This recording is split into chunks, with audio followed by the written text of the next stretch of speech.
Hey, Ag Teacher Thoughts here, coming at you with another video. Well, it's the middle of the night, but I kind of have to be out here for this one. It's not a video that's going to have the same impact if I film it during the daytime. So we're going to do an experiment, and this is one of our big first experiments that we're going to launch here on the channel for 2026. And it has to do with light. And as you can see, I've got a lot of weird lights going on. You know, if you've seen the video, I had the grow lights when I first brought those in, and then I added shop lights along with the grow lights. And, you know, tomorrow we're having the chance to swap out our little electric heater for a propane heater. And I'm going to show you a whole video on that too. But that's going to free up some electricity. And of course, if I'm freeing up electricity, I'm going to use more electricity. Well, we're going to use some energy saving lights, but not an energy saving light like you might have seen before. At least not in a greenhouse. I mean, I'm sure you pass them every day. So what in the world do I have that we're going to experiment with? It's a light you see every day, but not in a greenhouse. Let me show you.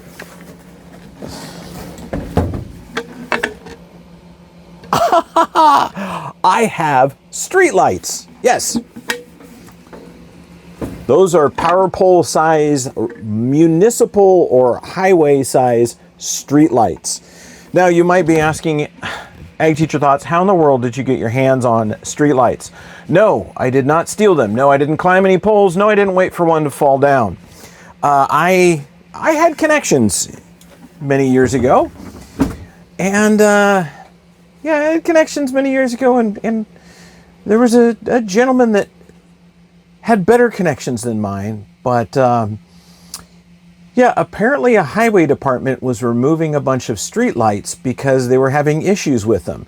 You know, if you've looked around and found those purple street lights, that's kind of what that's involved with. So they do fail. But I got my hands on several of these LED street lights. So let me show you a little bit, because I'm sure some of you are kind of curious about what this is like. So this is a standard LED street light.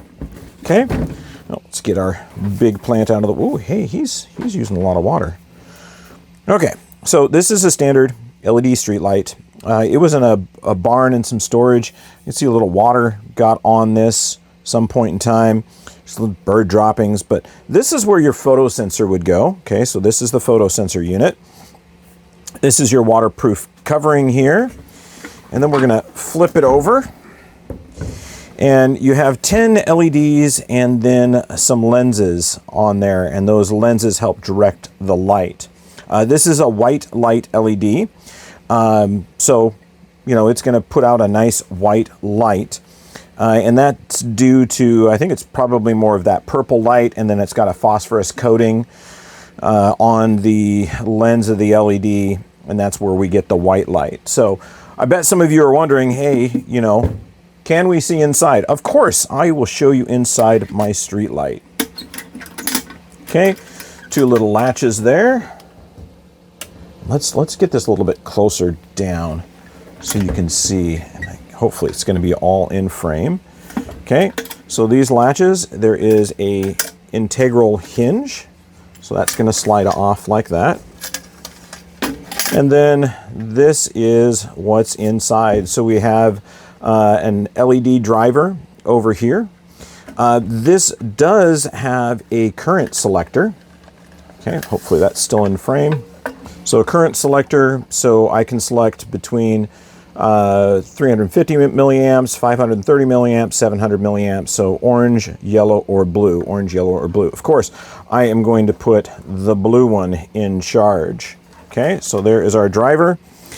This normally does have a photoreceptor here, so I have gone around that. Got it wired up with a nice three-hole prong, or a three-prong plug. And as you can see, it's pretty basic wiring in here. You know, electrical block, ground. Don't know what that is. I'll have to ask my son since he's the electrician. Wire is all in here, so we'll get that closed back up.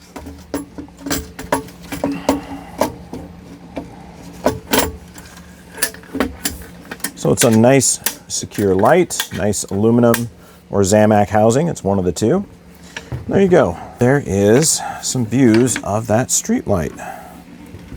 All right, so those of you who want to research it, you can get a little bit there on it. So the big question that you're probably all asking is, how bright is it? Well, it's bright. It's pretty bright. So I'm going to shut some things down, get this all situated, ready to plug in, and then I'll let you see how bright it makes the greenhouse. I'm going to point it just straight up at this point, maybe towards me if I can get a long enough cord. All right, these off.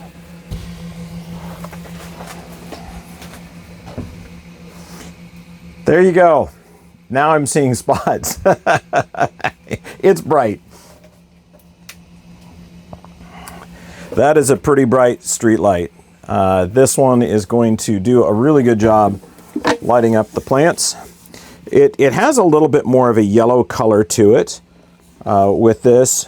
So let's get it down here so you can kind of see what it looks like with a plant in there.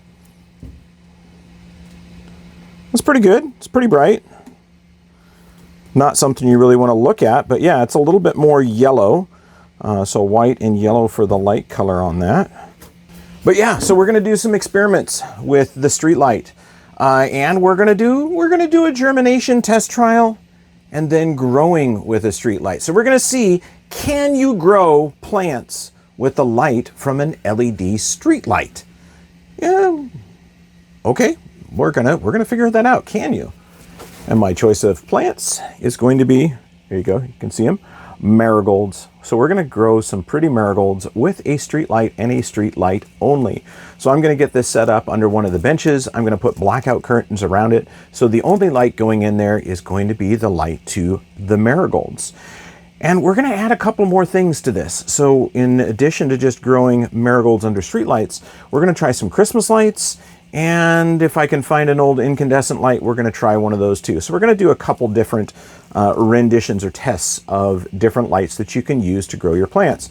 Now, I know some of you are going to say, hey, Ag Teacher Thoughts, you have an LED street light, but what about the old school high pressure sodium ones, the ones that were yellow?